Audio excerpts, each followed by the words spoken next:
Clinical feature उसमें हम पढ़ेंगे। Clinical feature type 2 diabetes mellitus का क्या है, तो ये 3 PS से याद करना। PS का मतलब ये है कि पोलीफेजिया, पोलीयूरिया और पोलीडेप्सिया। मरीज़ क्या कंप्लेन करता है, बहुत ज़्यादा भूख लगता है मुझे, और पेशाब बहुत बहुत जल्दी जल्दी पेशाब आती है, और बहुत ज़्यादा प्यास लगती है। तो ये 3 PS से याद करना, पोलीफेजिया, पोलीयूरिया और पोलीडेप्सिया। इसके बाद मरीज़ को बहुत ज़्यादा फटीग और वीकनेस होती है, क्योंकि उनके बॉडी में मेटाबॉलिज्म सही तरह से नहीं होते, तो इसकी वजह से हर टाइम सुस्ती थकावट होती है। और इसमें क्या होता है, सडन विजन लॉस होती है, नज़र बहुत ज़्यादा कमज़ोर हो जाती है, और इसके साथ साथ गुर्दे भी ख़राब हो जाती है। तो ये क्या करता है, ये इफेक्ट करता है टाइप 2 डायबिटीज़ मेलाइटस में। इसके बाद टिंकलिंग और नमनेस बहुत ज़्यादा सुन्न हो जाती है। कौन कौन सी जगह, हाथ और पाँव, और जो ड्राई स्किन होता है तो उनमें बहुत ज़्यादा नमनेस हो जाती है। इसके बाद हमारे पास स्किन लीजन उसमें होता है। स्किन लीजन का मतलब ये है कि स्किन का जो कलर होता है, टेक्सचर होता है, वो क्या हो जाती है, वो इबनॉर्मल हो जाती है, तो उसको हम स्किन लीजन कहते हैं। इसके बाद wound that are slow to heal, जब किसी ज़ख़म हो जाती है टाइप 2 डायबिटीज़ मेलाइटस में, तो उनका हीलिंग बहुत ज़्यादा क्या होता है, बहुत ज़्यादा स्लो होता है। लास्ट में हमारे पास रिकरेंट इन्फेक्शन उसमें होता है, बार बार उसको क्या होता है, इन्फेक्शन होता है टाइप 2 डायबिटीज़ मेलाइटस में। ये डायग्राम आप खुद देख लें कि कौन कौन सी जगह टाइप 2 डायबिटीज़ मेलाइटस क्या करता है, वो इफेक्ट करता है। इसके बाद इन्वेस्टिगेशन में हम क्या करता है, इन्वेस्टिगेशन में सबसे पहले हम बेस करवाता है, फास्टिंग प्लाज्मा ग्लूकोज हम चेक करता है। इसका वैल्यू जब 126 मिलीग्राम से ज़्यादा आती है, मतलब 8 घंटे बाद या 12 घंटे बाद हार्मोन पे हम टेस्ट करवाते हैं मरीज़ का। अगर उनका वैल्यू जब 126 से ज़्यादा आती है तो हमको इंडिकेट करता है कि मरीज़ को क्या है, टाइप 2 डायबिटीज़ मेलाइटस है। दूसरा हम RBS करवाता है, ये रैंडम ब्लड शुगर उसको हम कहते हैं, रैंडम प्लाज्मा ग्लूकोज। ये जब ज़्यादा आती है किससे, 140 मिलीग्राम से ज़्यादा आती है, तो उसको हम क्या करता है, हमको इंडिकेट करता है। इसके बाद तीसरा हम HbA1c करवाता है। HbA1c का नॉर्मल रेंज क्या है, 4 से लेकर 5.5 तक इसका नॉर्मल रेंज है। जब इससे ज़्यादा हो जाती है तो हमको इंडिकेट करता है कि मरीज़ को क्या है, डायबिटीज़ मेलाइटस है। चौथा हमारे पास OGTT है, जिसको ओरल ग्लूकोज टॉलरेंस टेस्ट कहते हैं। ओरल ग्लूकोज टॉलरेंस टेस्ट का कैसा करवाता है, तो सबसे पहले मरीज़ से फास्टिंग ब्लड सैंपलिंग लेते हैं, मतलब 8 घंटे बाद, 10 घंटे बाद हार्मोन पे सैंपलिंग लेता है। उसके बाद मरीज़ को क्या करता है, मरीज़ को मीठा ड्रिंक देता है, और उन ड्रिंक के बाद 2 घंटे बाद दोबारा उसका टेस्ट करवाता है, दोबारा उसका ग्लूकोज चेक करवाता है, तो उसका हम OGTT कहते हैं। डायबिटिक मैनेजमेंट में हम क्या करता है, देयर आर 5 कंपोनेंट उसमें होता है जो डायबिटिक मैनेजमेंट आते हैं। सबसे पहले न्यूट्रिशन मैनेजमेंट हम उसका क्या करता है, ठीक करता है। मीठे चीज़ें, बाहर चीज़ें, ज़्यादा तेल वाली चीज़ें बिल्कुल नहीं खाना है मरीज़ को, वो हम इंजुकेट करता है। दूसरा, एक्सरसाइज बहुत ज़्यादा इंपॉर्टेंट है टाइप 2 मेलाइटस मरीज़ के लिए, स्पेशली जो मरीज़ टाइप 2 डायबिटीज़ को, जिन मरीज़ों में टाइप 2 डायबिटीज़ मेलाइटस है और उसको क्या है, ओबेसिटी है, तो उनका वेट लॉस बहुत ज़्यादा इंपॉर्टेंट है। तीसरा, हमारे पास ब्लड ग्लूकोज मॉनिटरिंग हम करता है, चेक करता है। फार्माकोलॉजिकल थेरापी हम देते हैं मरीज़ को, ड्रग, और एजुकेट करता है हम मरीज़ों। तीसरा हमारे पास ओरल एंटी डायबिटिक एजेंट है। ओरल एंटी डायबिटिक एजेंट में सबसे पहला ड्रग जो है वो बेगोनाइड है। बेगोनाइड जो फर्स्ट लाइन ड्रग है डायबिटीज़ मेलाइटस के लिए। इसमें जो ड्रग है वो मेटफॉर्मिन है, और दूसरा एग्जांपल यहाँ पे मेंशन नहीं किया है, पेनफॉर्मिन है, जो ग्लूकोफेज के नाम पे आती है। ये क्या करता है, बेगोनाइड रिड्यूस करता है हेपेटिक ग्लूकोज का रिड्यूशन करवाता है। इसके साथ साथ it is become the most commonly use agent for type 2 mellitus के लिए कॉमनली यूज़ होता है, चिल्ड्रन के लिए और टीनेजर के लिए। और it does not cause weight loss, weight gain, और ये वेट गेन नहीं करवाता है, ठीक है। MCQs के लिए याद करना कि बेगोनाइड जो होता है ये वेट गेन नहीं करवाता है, और ये भी याद करना कि मेटफॉर्मिन जो होता है बेगोनाइड, ये फर्स्ट लाइन मेडिकेशन है टाइप 2 डायबिटीज़ मेलाइटस के लिए। It is generally prescribe initial diagnosis conjunction with exercise and weight loss के लिए। ये ज़्यादातर जिन मरीज़ों में, जिन फीमेल में PCOS का मसला होती है, तो उनमें भी ये मेटफॉर्मिन देते हैं, क्योंकि ये क्या करता है, वेट गेन क्या करता है, वेट लॉस करवाता है, वेट कम करवाती है। तो इसके लिए उन मरीज़ों में भी ये मेटफॉर्मिन टेबलेट ये प्रिस्क्राइब करता है ग्लूकोफेज नाम पे। इनिशियली डोजिंग उसका कितने 500 मिलीग्राम ओरली वंस डेली, ये क्या है, ये डेली डे है। If need to increase 500 milligram twice a day, तो फिर हम क्या करते हैं 1000 मिलीग्राम ट्वाइस अ डे हम क्या करता है प्रिस्क्राइब करता है। इसके बाद दूसरा ड्रग हमारे पास क्या है, सल्फोनाइल यूरिया है। ये हमारे पास ये भी एंटी ओरल डायबिटिक ड्रग है। फर्स्ट वाइडली यूज़ होता है, बहुत ज़्यादा यूज़ होता है sulphonylurea anti oral hyperglycaemic medication में। They are insulin secretagogues. ये मैंने sulphonylurea anti oral diabetic drug मैंने पढ़ाया था फार्माकोलॉजी में 4th सेमेस्टर में। अगर आप लोग चाहिए तो आप लोग देखिए सल्फोनाइल यूरिया का मैकेनिज़्म ऑफ एक्शन, बेगोनाइट का मैकेनिज़्म ऑफ एक्शन, ठीक है, ये सब मैंने वहाँ पे अपलोड किया है। ये क्या करता है, ये इंसुलिन रिलीजिंग करवाता है सल्फोनाइल यूरिया, ठीक है। कैसा, तो मैंने बताया था फार्माकोलॉजी में, वो वीडियो देखे आपको तो उनसे आप लोग समझ जाएंगे उसको। ये हमारे पास क्या है, ये सेकंड जनरेशन है। The second generation drug are now more commonly use हो। आजकल जो सबसे कॉमनली यूज़ होता है सल्फोनाइल यूरिया है, और सल्फोनाइल यूरिया में सेकंड जनरेशन है। फर्स्ट जनरेशन में भी ड्रग आता है। फर्स्ट जनरेशन में ड्रग सबसे कॉमनली जो ड्रग यूज़ होता है वो टॉल्ब्यूटामाइड है, प्रोप्रोफामाइड है, ठीक है। वो ज़्यादातर कॉमन यूज़ नहीं होते, उनका जो साइड इफेक्ट होता है वो अनवांटेड है, तो इसकी वजह से फर्स्ट लाइन ड्रग यूज़ नहीं होते, सिर्फ सेकंड लाइन ड्रग ज़्यादा यूज़ होता है। हाँ, they are more effective the first generation. क्या उनके इसमें क्या होता है, प्योर साइड इफेक्ट कम होता है। ऑल में काज वेट गेन, ये क्या करता है, सारे क्या करता है, वेट गेन करवाता है। हाँ, द प्राइमरी साइड इफेक्ट इसका क्या है, हाइपोग्लाइसीमिया है। ये इम्पॉर्टेंट है एमसीक्यूज़ के लिए कि सल्फोनाइल यूरिया का क्या side effect, main side effect क्या है, हाइपोग्लाइसीमिया है। They can not be use with the type 1 diabetes mellitus. ये टाइप 1 डायबिटीज़ मिलाइटस में यूज़ नहीं होते। और डायबिटीज़ प्रेगनेंसी है, प्रेगनेंसी वाली मरीज़ को भी, क्योंकि ये क्या करता है, ये सिर्फ क्या करता है, सल्फोनाइल यूरिया ओनली एक करता है बीटा सेल पे, बीटा सेल से क्या करता है, वहाँ से इंसुलिन रिलीज़ करता है। और टाइप 1 डायबिटीज़ मिलाइटस में क्या होता है, टाइप 1 डायबिटीज़ मिलाइटस में जो बीटा सेल होता है उसका डिस्ट्रक्शन होता है, बीटा सेल बिल्कुल होता नहीं है, तो इसकी वजह से टाइप 1 डायबिटीज़ मिलाइटस में क्या है, ये कंट्राइंडिकेटेड है। They can be safely with the metformin के साथ भी सेफली है, ग्लाइटाजोन है। Sulfonylurea bind to strongly plasma protein के साथ होता है, स्ट्रांगली बाइंड होता है। इसके बाद यहाँ फर्स्ट जनरेशन मैंने बताया था कि फर्स्ट जनरेशन में कौन कौन से ड्रग है, टॉल्ब्यूटामाइड है, और दूसरा सबसे कॉमनली जो यूज़ होता है वो क्लोफेमाइड है, और एसिटोडोएक्सामाइड है, टालजोलामाइड है। ये फर्स्ट जनरेशन में आती है, ये ज़्यादातर यूज़ नहीं होते हैं। मैंने बताया था कि अनवांटेड रिएक्शन की वजह से, अनवांटेड साइड इफ़ेक्ट की वजह से। दूसरा उसका जो ड्रग है वो सबसे कॉमनली जो यूज़ होता है वो सेकंड जनरेशन एजेंट है। इसमें हमारे पास ग्लाइफिजाइड है, ग्लाइब्यूराइड है, ग्लाइमेफ्राइड है, ग्लाइक्लाजाइड है, ठीक है। ये सारे ड्रग जो ग्लाइब्राइड की सपेक्स में आते हैं, ये याद करना है। ग्लाइफिजाइड है, ग्लाइब्यूराइड है, ग्लाइमेफ्राइड है, ग्लाइक्लाजाइड है, ये सेकंड जनरेशन में आती है। और ये क्या करता है, ये बीटा सेल में जो पोटाशियम चैनल होता है वो इनहिबिट करता है। ये हमारे पास दोबारा यहाँ पे मेंशन किया है, सल्फोनाइल यूरिया है, मेटफॉर्मिन है, एक कार्बोज है, थाइजोलिडेन डायन है। हाँ, एक सल्फोनाइल यूरिया कहाँ पे काम करती है, ये पैनक्रियाटिक बीटा सेल पे काम करता है, वहाँ से इंसुलिन रिलीज़ करता है, पोटाशियम चैनल इनहिबिट करता है। हाँ, मेटफॉर्मिन क्या करता है, इंसुलिन रेजिस्टेंस क्या करता है, वो कम करता है, और ये लीवर पे काम करता है, और ये डिफोज टिश्यू में काम करता है, ठीक है। एक कार्बोज कहाँ पे काम करती है, एक कार्बोज जो होता है ये जीआईटी ट्रैक्ट में काम करता है। जीआईटी ट्रैक्ट में जो ग्लूकोज का रीअब्जॉर्प्शन करवाता होता है वो क्या करता है, वो इनहिबिट करता है। ग्लूकोज का जो एब्जॉर्प्शन होता है वो क्या करता है, वो रिड्यूस करता है, कम करता है, तो इसकी वजह से क्या होता है, ग्लूकोज ब्लड में कम हो जाती है। इसके बाद हमारे पास थाइजोलिडिन डायन हमारे पास पेट मसल में और लीवर में काम करता है, जिसी तरह मेटफॉर्मिन काम करता है। ये भी इंसुलिन का जो रेजिस्टेंस होता है वो क्या करता है, वो कम करता है। हाँ, इसके बाद हमारे पास तीसरा जो डिजीज़ है, एंडोक्राइन डिजीज़ है, वो हमारे पास क्या है, क्रेटिनिज्म है। क्रेटिनिज्म ये बच्चों में होता है। ये क्या होता है, ये कौन सी हार्मोन की वजह से होता है, ये याद करना एमसीक्यूज़ के लिए। तो cretinism as a disease cause by hypothyroidism. Cretinism एक डिजीज़ है जो हाइपोथायरॉयडिज्म की वजह से होता है। हाइपोथायरॉयडिज्म का मतलब ये है कि थायराइड हार्मोन जो होता है वो कम मिकदार में रिलीज होता है, तो उसको हम हाइपोथायरॉयडिज्म कहते हैं। Iodine deficiency and diet during pregnancy is the major cause of cretinism.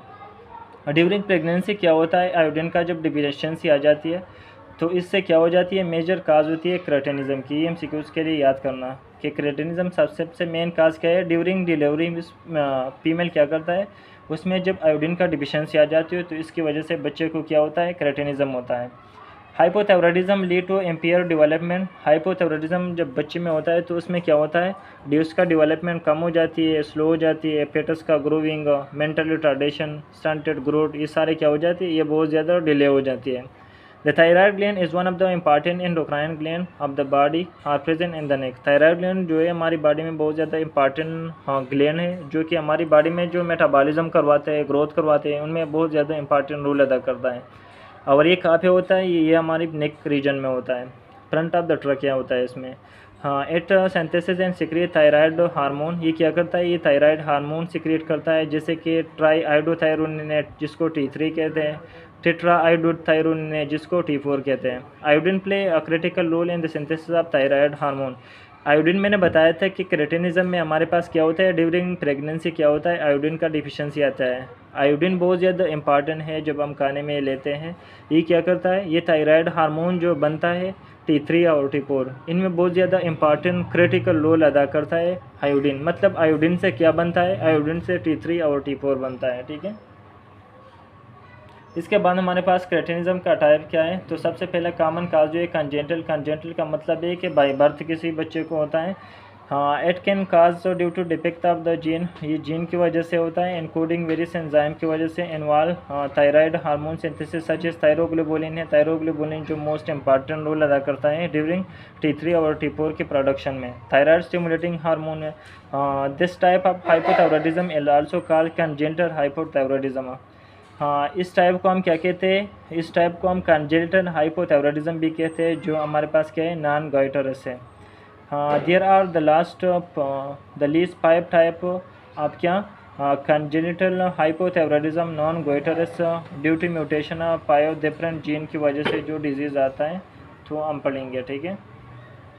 इसके बाद हमारे पास दूसरा जो है हमारे पास endemic cretinism. Endemic cretinism for adult the normal recommended dietary intake of iodine कितना लेना चाहिए, 150 माइक्रोग्राम, ठीक है। This type of cretinism upon cause the children, उन बच्चों में होता है जो बच्चे ले होता है अगर जोग्राफिकल सिटी में रहते हैं, वहाँ पे क्या होता है, आयोडीन का डिफिशियंसी होता है, तो इसकी वजह से आयोडीन का सप्लीमेंट वो सही तरह से नहीं लेते। जब सही तरह से वो नहीं लेते तो फीमेल में क्या होता है, ड्यूरिंग डिलीवरी, ड्यूरिंग प्रेगनेंसी के टाइम पे उन बच्चों में क्या होता है, थायराइड हार्मोन की कमी हो जाती है, तो उसको हम क्या कहते हैं, एंडेमिक क्रेटिनिज्म कहते हैं।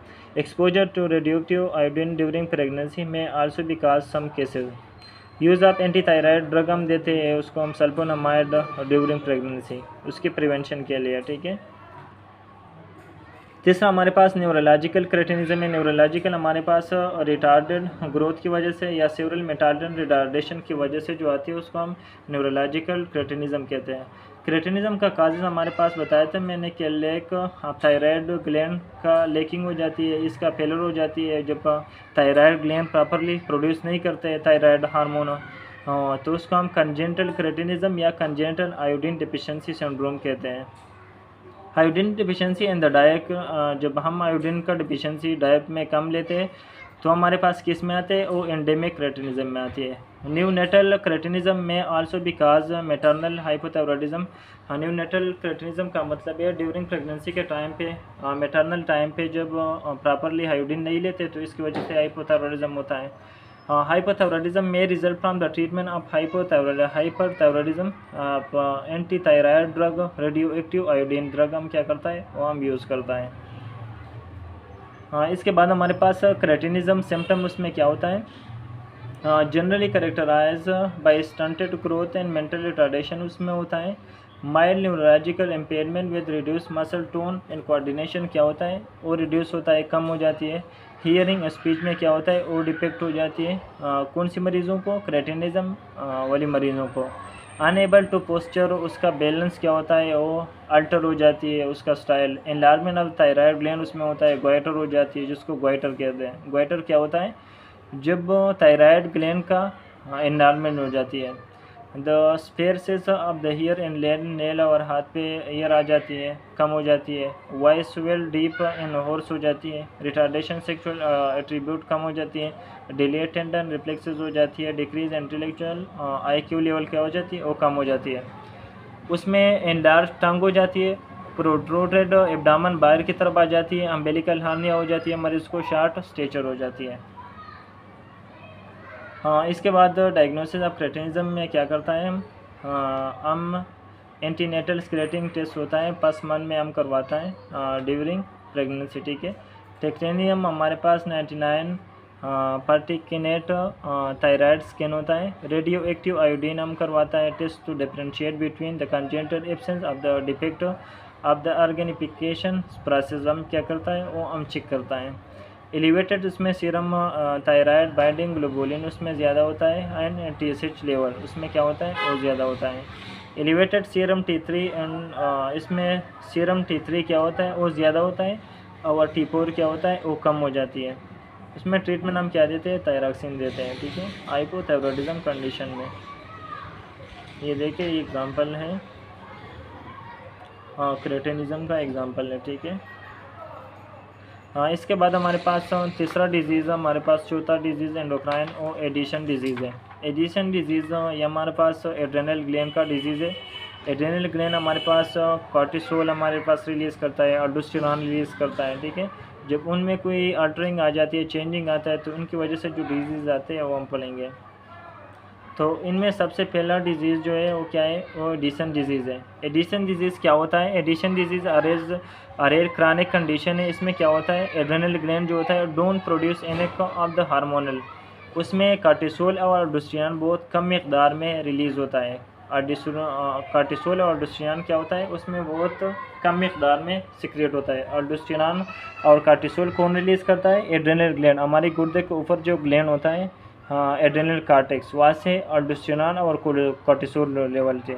कार्टिसोल हमारे स्ट्रेस लेवल को मेंटेन करता है, अल्डोस्टेरोन क्या करता है, इलेक्ट्रोलाइट बैलेंस वो मेंटेन करता है। जो रास सिस्टम में हमारी ब्लड प्रेशर वगैरह, इलेक्ट्रोलाइट्स का बैलेंस, सोडियम, ये क्या करता है, ये मेंटेन करता है। तो ये जब प्रॉपरली रिलीज़ नहीं होते, ये कम मिकदार में रिलीज़ होता है, तो उसका हम एडिशन डिजीज़ कहते हैं।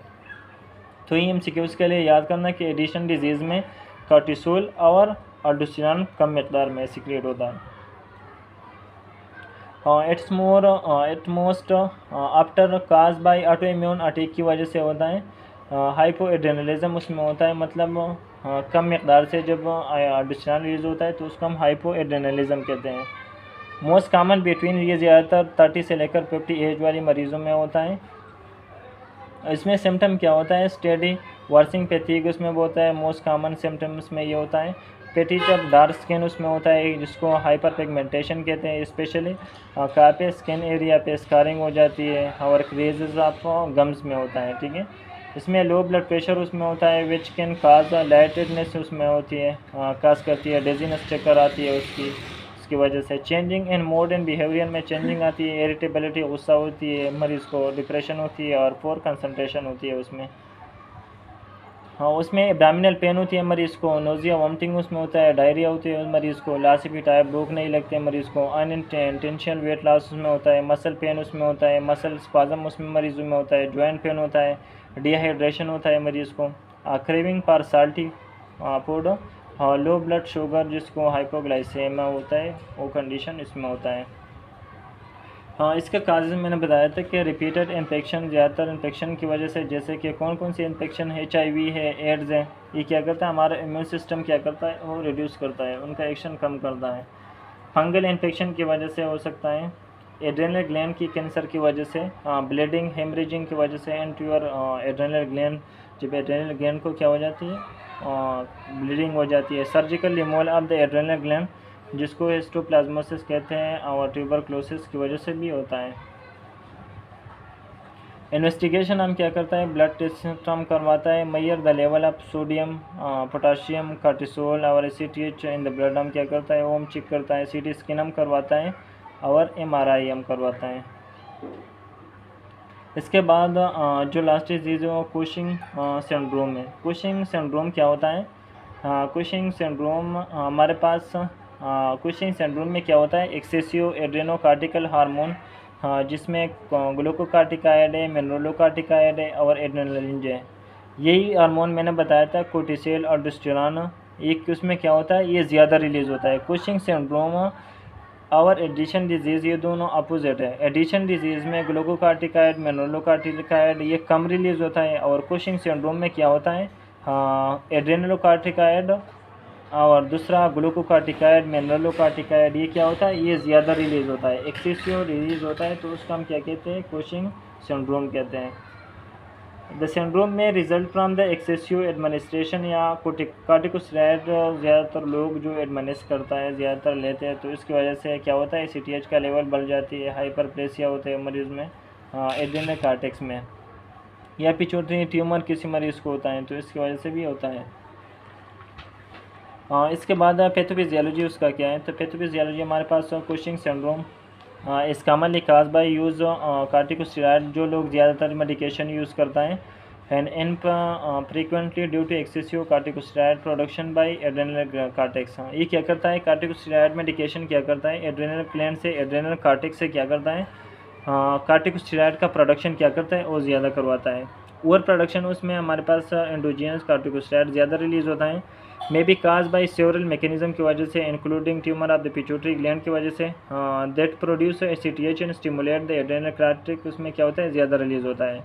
Increase its secretion of despite adequate amount being, इसमें क्या होता है, ज़्यादा रिलीज़ होता है। इसके बाद एक्सेसिव एडमिनिस्ट्रेशन ऑफ ACTH क्या करता है, stimulate the adrenal cortex to increase its hormone secretion क्या करता है, वो ज़्यादा करता है, तो इसकी वजह से क्या होता है, ACTH का लेवल बढ़ जाता है। Primary hyperplasia of adrenal gland in the absence of pituitary tumour, या इससे कम होता है। द साइन एंड सिम्टम्स में क्या होता है, कुशिंग सिंड्रोम में primary result from the over secretion of the glucocorticoid in endogenous sex hormone, although mineralocorticoid secretion ये भी क्या होता है, ये भी इफेक्ट होता है। क्लिनिकल फीचर उसमें क्या होता है, बुफालो उसमें होता है, पेटी लंप होता है उसमें, नेक और सुप्रा क्लेविकुलर एरिया, और इसमें बहुत ज़्यादा एवी हो जाती है, और ट्रंक रिलेटिवली थिन एक्सट्रीमिटीज़ में होता है। The skin is thin, skin क्या होता है, वो थिन हो जाती है, फ्रिजाइल हो जाती है, नरमी ख़त्म हो जाती है, उससे ईज़िली ट्रामेट्रेज और ट्रामे के लिए ईजी हो जाती है मरीज़ों।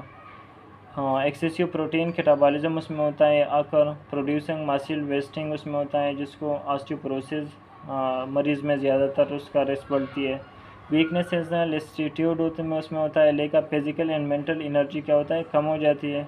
साइकोसिस जिसको कहते हैं, लॉस ऑफ लाइबिडो मतलब सेक्सुअल एबिलिटी उसमें क्या होता है, कम हो जाती है। स्लीप भी क्या होता है, वो डिस्टर्ब हो जाती है। उसके बाद वेरिलिज़म क्या है, वेरिलिज़म में हमारे पास जो करेक्टरिस्टिक होता है वो क्या होता है, वो अपीयरेंस चेंज हो जाती है, उसमें जो ट्रीट्स होता है मेल में वो फीमेल की तरह आती है। जैसे excessive growth of the hair उसमें होता है फेस, और जिसको एरसर्टिज्म कहते हैं, ठीक है, चेहरे पे बाल आती है फीमेल का और उसका बाल बढ़ जाती है, तो उसका हम एरसर्टिज्म कहते हैं। द ब्रेस्ट एट्रोफी हो जाती है मरीज़ को, फीमेल को, उसमें मेंसेस हो जाती है। क्रिएज द क्लैटोरस एनलार्जमेंट, इसमें क्लैटोरस एनलार्जमेंट होता है। एनवाइस डीपन उसमें होता है। वुमन एज, ज़्यादातर वुमन जो 20 से लेकर 40 एज तक होते हैं, 5 time more likely than more develop Cushing syndrome. Increase oiliness of the skin, तो एक्ने ज़्यादातर होती है। मून लाइक फेस उसमें होता है। वेट गेन उसमें होता है। हाइपरनेट्रीमिया, सोडियम का लेवल ज़्यादा उसमें होता है, पोटाशियम कम होता है। हाइपरग्लाइसीमिया होता है, इसमें ग्लूकोज का लेवल बढ़ जाती है। इसका इन्वेस्टिगेशन हम क्या करता है, सीरम इलेक्ट्रोलाइट हम चेक करता है, ब्लड ग्लूकोज लेवल हम चेक करता है, प्लाज्मा ACTH लेवल और रेडियो अम्यूनोसी हम चेक करता है, MRI CT स्कैन और ultrasound to detect the adrenal tumour वो हम चेक करता है, ठीक है। इसके बाद हमारे पास है डेक्सामेथासोन सप्रेशन टेस्ट, ये याद करना। डायग्नोसिस पिट्यूटरी या एड्रेनल काजेस के लिए सबसे कॉमन टेस्ट जो होता है वो डेक्सामेथासोन सप्रेशन टेस्ट, ये नाम याद करना, ठीक है। कि काजिंग सिंड्रोम के लिए जो डायग्नोसिस टेस्ट होता है वो हमारे पास क्या है, डेक्सामेथासोन सप्रेशन टेस्ट है। It can be perform of the out patient basis. कौन कौन सी डेक्सामेथासोन 1 मिलीग्राम एडमिनिस्ट्रेड ओरली देते। Plasma cortisol level obtain 8 AM the next morning. ये तरीक़ाकार है किसकी? डेक्सामेथासोन सप्रेशन टेस्ट की। Suppression of the cortisol is less than 5 milligram per decilitre indicate that the hypothalamic pituitary adrenal axis क्या करता है? ज़्यादा करता है।